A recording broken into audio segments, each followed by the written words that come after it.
La deuxième partie de la vidéo du documentaire qui va suivre dans les prochains jours de Média Afrique News, je la fais parce que je veux préciser, bien préciser certaines choses. La première, quand je vous dis, par exemple, que Nouroudine ment en laissant croire aux organisations internationales, à la presse internationale et à tous ceux qui sont comme bailleurs de fonds, qui soutiennent par exemple la République du Gabon, en diffusant des fake news sur la maltraitance qu'il aurait subie pendant qu'il était en détention. C'est pour ça que je vous dis que il n'a pas été dans une prison normale. Il était en résidence surveillée. Donc tout ce qu'il raconte dans cette interview en laissant croire qu'on l'a torturé, qu'il a été abusé sexuellement, qu'il dormait dans une chambre de 2 mètres carrés et autres, c'est un gros mensonge parce que quelqu'un ne peut pas être en résidence surveillée et dormir dans une cellule de 2 mètres carrés. Ce sont des faits qui sont vérifiables par toutes les personnes qui veulent enquêter dessus. Deuxième chose, il fait une sortie au moment où le président de la République gabonaise est à la tribune des Nations Unies pour défendre la paix dans le monde, pour défendre les droits de l'homme. Vous avez suivi son brillant discours. Mais par derrière, il fait une sortie pour accabler, pour remettre en cause ses discours et dire que cet homme qui parle là, c'est un tortionnaire, c'est un sanguinaire, ne l'écoutez pas.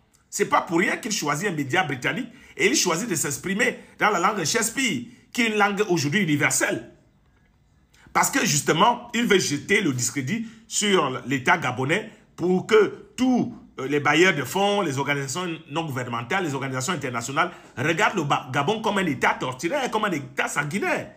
Sa sortie n'est pas anodine, comme il s'appelle Nouroudine.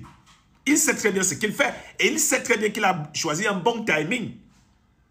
Moi, je reste journaliste et je parle sur des faits. Vous pouvez vérifier. Je dis que Nouroudine était en résidence surveillée avec sa mère. Donc, il ne peut pas avoir subi les tortures telles qu'il décrit dans son interview. Ce n'est pas possible.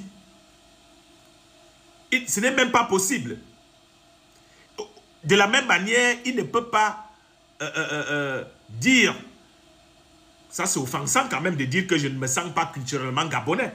Donc, il se sent financièrement gabonais. Tous les comptes qu'il a, les comptes de sa famille, de ses enfants, c'est l'argent qu'il a pris au Gabon. Mais ça, c'est le problème des Gabonais en tout cas.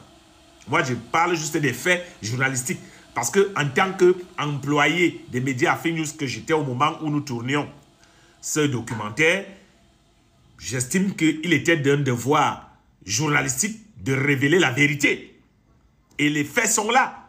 Les faits, c'est que ce ex-premier fils de la République, je ne sais pas si ce statut existe, veut simplement le passeport britannique pour échapper à la justice gabonaise, à laquelle il est appelé à répondre de ses actes dans les prochains jours. Le procès va s'ouvrir. Si on vous a fait croire qu'il n'allait pas répondre de ses actes, que le procès n'aura pas lieu. Le procès aura lieu au tribunal à Libreville. Et la famille d'Ali Bongo sera appelée à la barre pour répondre des détournements massifs en centaines de milliards sur l'enrichissement illicite, sur l'imitation des signatures du président de la République et beaucoup d'autres chefs d'accusation qui pèsent sur eux. Ça, ce sera la justice de statut. Mais pour l'instant, l'enquête journalistique révèle qu'il n'a jamais été torturé, il n'a jamais subi des abus sexuels, ni lui ni sa mère. On ne lui a jamais donné les fameux coups de poing qui dit que le tympan s'est cassé et autres. Et actuellement, il fait ses sorties parce qu'il veut le passeport britannique. C'est de ça qu'il s'agit. Le reste sera contenu dans le documentaire. Il fallait que dans cette deuxième partie, que nous précisions cela. Et je voudrais sortir en disant, il faut que les Africains que nous sommes barrions la route à de l'ingérence internationale sur des problèmes qui nous concernent. Le cas de Nouroudine et de sa mère, c'est un problème de justice gabonaise. Et donc doit être traité par la justice gabonaise. Il essaye de faire intervenir l'influence internationale dans une affaire de détournement qui concerne l'argent des Gabonais. Les Africains eux-mêmes doivent être suffisamment matures pour traiter leurs problèmes. C'est la précision que je voulais apporter. Abimté, pour le moment.